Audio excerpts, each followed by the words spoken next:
Hello, I'm Haley with Neuhaus Education Center, and in this video I'm going to walk you through how to do a letter recognition lesson in the Reading Readiness Advanced schedule.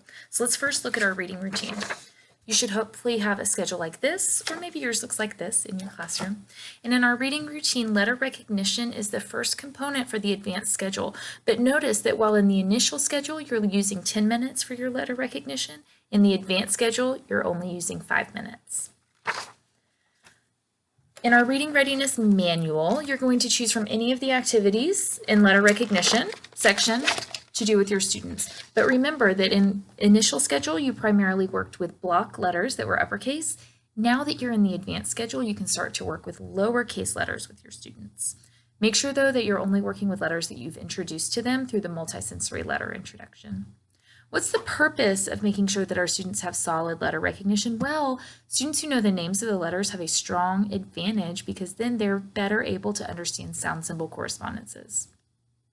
What materials do I need to do letter recognition in the advanced schedule? Well, primarily your manual.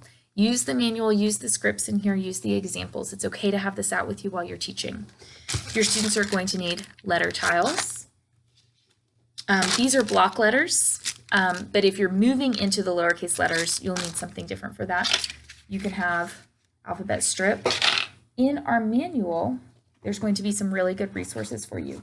So primarily in initial schedule, you're using block letters like we did before with the instant letter charts. Now that you are in the advanced schedule, you can be using the lowercase letter instant recognition charts, and that's a really important resource for you to have. What do you need to prepare before you teach? Well, before you teach, just like with any other component, you need to make sure you fully understand the activities that you're going to be preparing and giving to your students.